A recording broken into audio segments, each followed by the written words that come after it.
বাড়িতে সহজ পদ্ধতিতে নিরামিষ ডিম ছাড়া চাউমিন বানাতে চান তাহলে ভিডিওটি আপনাকে অবশ্যই দেখতে হবে। তো বন্ধুরা, আজকের বানাবো বাড়িতে নিরামিষ চাউমিন।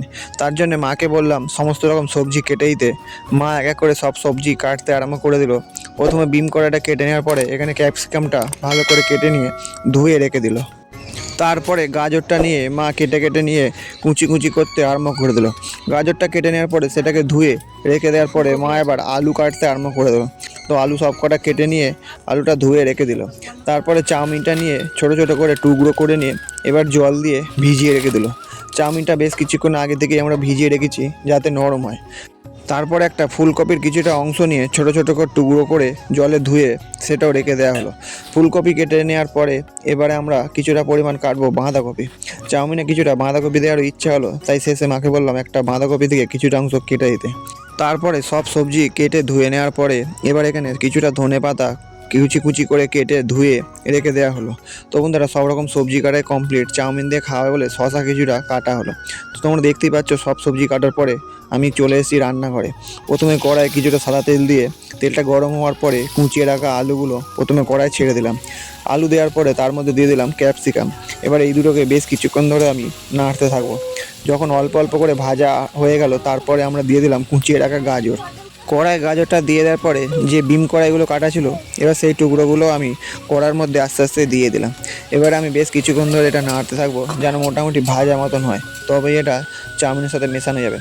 তারপরে কড়াই আমি দিয়ে দিলাম ফুলকপির টুকরোগুলো দিয়ে দেওয়ার পরে আবার বেশ কিছুক্ষণ ধরে আমি নাড়তে আরম্ভ করলাম এবং সর্বশেষে দিয়ে দিলাম কুচিয়ে রাখা বাঁধাকপিগুলো। তো সব রকম সবজি এখানে দিয়ে দেওয়ার পরে এবার এটা বেশ কিছুক্ষণ সময় ধরে আমি ভাজবো। এটা তখন ভাজা হয়ে এসছে, এদিকে চাউমিন রাখা আছে।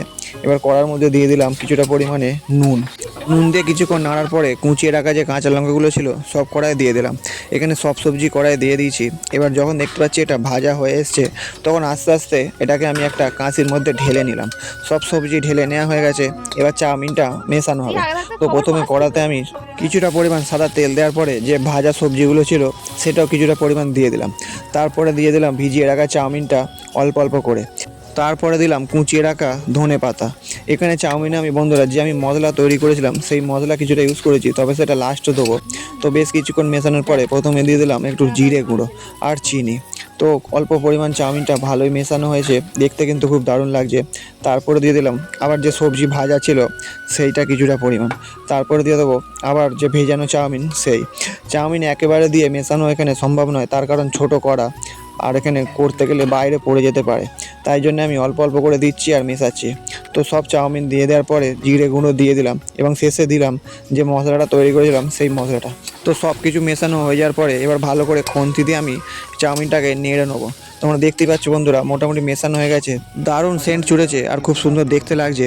তো বন্ধুরা, চাউমিন তৈরি, এবার ঢেলে নেবো। তো আজকের ভিডিও এই পর্যন্তই, আবার দেখা হবে আগামীকাল অন্য কোনো ভিডিও নিয়ে। আর ভিডিওটি যদি ভালো লেগে থাকে তাহলে লাইক করে পাশে থাকবেন। কিছুটা পরিমাণ চাউমিন আমি খেয়ে দেখলাম, খুব সুন্দর হয়েছে, দারুণ।